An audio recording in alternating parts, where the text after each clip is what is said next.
जय हिंद दोस्तों, मैं हूं मनोज और स्वागत करता हूं अपने YouTube channel politics in motion पर। फ्रांस के राष्ट्रपति इमैनुअल मैक्रों ने 25 जुलाई 2025 को घोषणा की थी कि वो आगामी संयुक्त राष्ट्र महासभा सत्र में औपचारिक रूप से फिलिस्तीन को एक स्वतंत्र राष्ट्र के रूप में मान्यता देंगे। उन्होंने इस फैसले को मिडिल ईस्ट में न्यायपूर्ण और अस्थायी शांति के लिए फ्रांस की ऐतिहासिक प्रतिबद्धता बताया और इसे गंभीर एवं महत्वपूर्ण निर्णय करार दिया।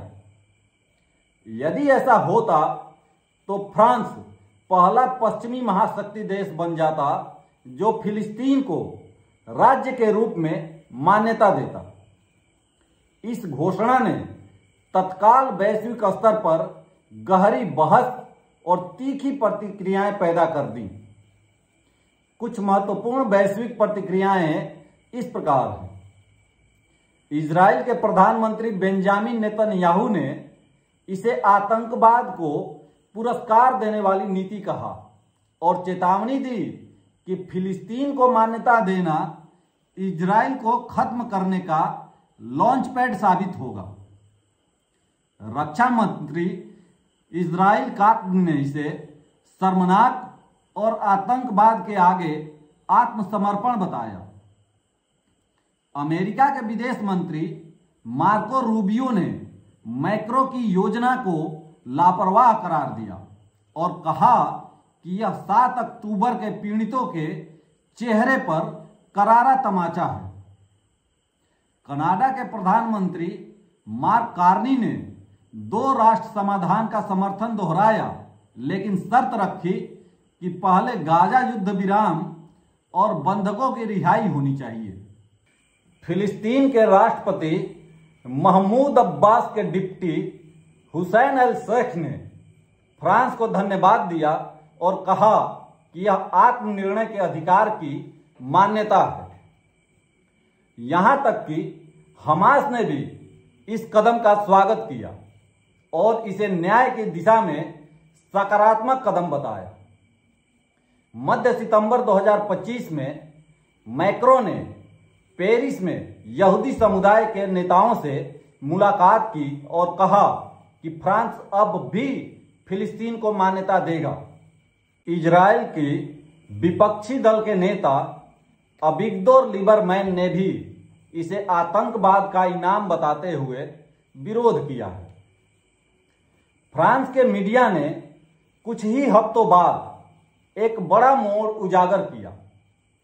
इजरायली चैनल i24 न्यूज के मुताबिक एक लीक ऑडियो में मैक्रो ने फ्रांसीसी संसद मेयर हबीब से कहा कि जब तक बंधकों की रिहाई नहीं होती मैं फिलिस्तीन को मान्यता नहीं दूंगा।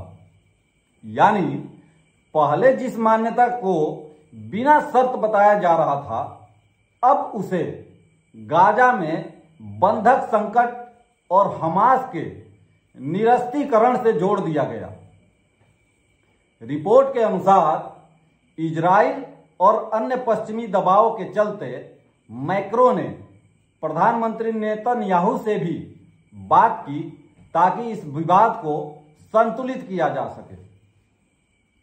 फ्रांसीसी सरकार ने लीक ऑडियो की न तो पुष्टि की है और न ही खंडन किया है, जबकि संयुक्त राष्ट्र महासत्र जारी है। 22 सितंबर 2025 में संयुक्त राष्ट्र महासभा में मैक्रो का भाषण प्रस्तावित है, जिसमें वे फिलिस्तीन मान्यता पर औपचारिक बयान देंगे। अब असमंजस ये है कि उनके भाषण में बंधन मुक्त मान्यता होगी या शर्तीय मान्यता होगी। जो भी हो, लेकिन इसका संभावित परिदृश्य क्या हो सकता है। यदि वे शर्त जोड़ते हैं तो आलोचक कहेंगे कि मैक्रो अपने वादे से पीछे हट गए, और यदि वे बगैर शर्त घोषणा करते हैं तो तनाव और बढ़ेगा, विशेषकर इजराइल और अमेरिका के साथ।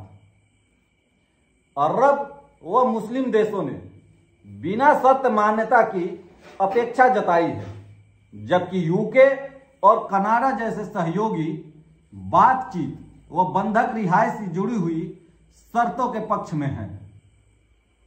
147 देशों ने पहले ही फिलिस्तीन को मान्यता दे दी है, लेकिन अभी तक कोई भी G7 देश ऐसा नहीं कर पाया। मैक्रो का यह कदम पूरी तरह प्रतीकात्मक होते हुए भी ऐतिहासिक और दूरगामी साबित हो सकता है।